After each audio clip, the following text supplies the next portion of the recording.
तो कांग्रेस को छोड़कर बीजेपी में शामिल हुए पूर्व 6 विधायकों पर मुख्यमंत्री सुखविंदर सिंह सुक्खू का लगातार तीखा जुबानी हमला जारी है। इसको लेकर के बीजेपी ने सीएम पर पलटवार किया। बीजेपी विधायक रणधीर शर्मा ने कहा कि सीएम सुक्खू पूर्व 6 विधायकों के लिए अपमानित शब्दों का इस्तेमाल कर रहे हैं, जो कि उनकी पद की गरिमा के खिलाफ है। मुख्यमंत्री को इस तरह के अमर्यादित भाषा शोभा नहीं देती।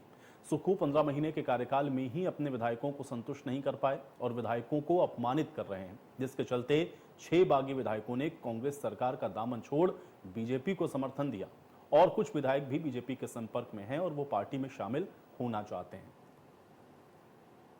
जनता पार्टी का मानना है कि पिछले 1-1.5 महीने के घटनाक्रम से जो हिमाचल प्रदेश में कांग्रेस समर्थक विधायकों की संख्या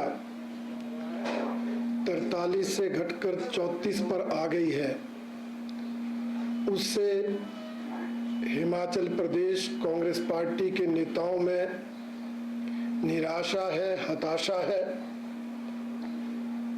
और मुख्यमंत्री समेत वो सभी नेता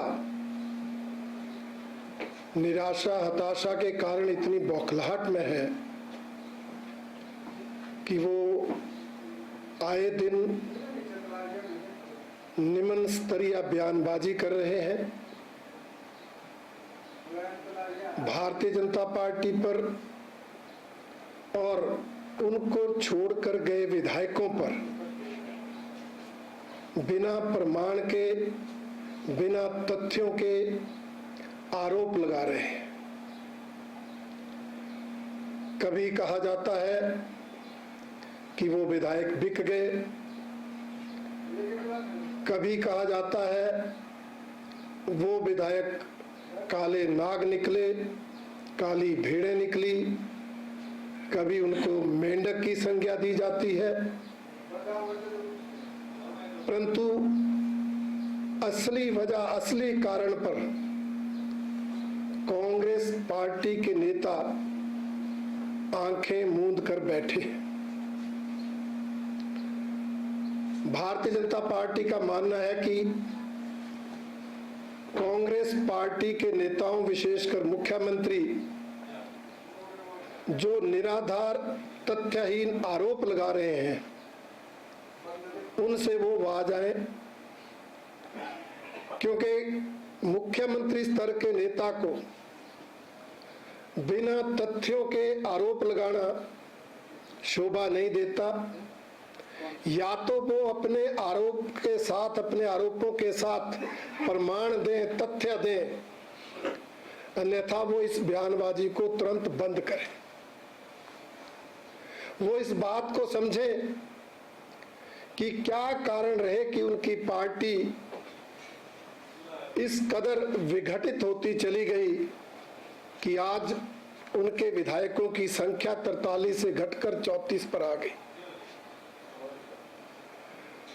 अब वो विधायक अपने अपने विधानसभा क्षेत्रों में हैं और खुलकर अपनी बात कर रहे हैं।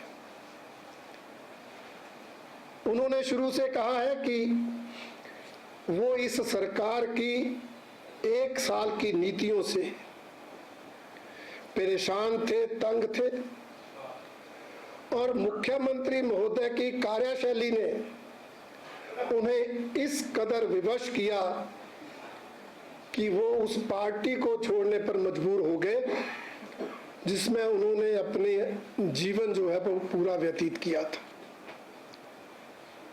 आप सब जानते हैं, उन्होंने ओपनली कहा कि इस सरकार ने 1 साल में अपने चुनावी वायदे पूरा करना तो दूर, अपनी गारंटियों को पूरा करने के प्रति गंभीरता नहीं दिखाई। उन्होंने कहा जब जब वो सवाल उठाते थे उसे टाला जाता था। यही नहीं, इसके अलावा विधायक निधि को रोकना, विकास कार्यों को रोकना और विधायकों के माध्यम से होने वाले छोटे छोटे कामों पर भी जो है वो रोक लगा देना, ये वो कारण थे जिसके कारण वो लोग विवश हुए। इसलिए मेरा मानना है कि मुख्यमंत्री महोदय को दूसरों पर दोषारोपण करने की बजाय अपने गिरेबान में झांकना चाहिए, आत्मचिंतन करना चाहिए, आत्म मंथन करना चाहिए कि क्या कारण कि वो मुख्यमंत्री होते हुए भी अपनी पार्टी के विधायकों को संतुष्ट नहीं कर पाए।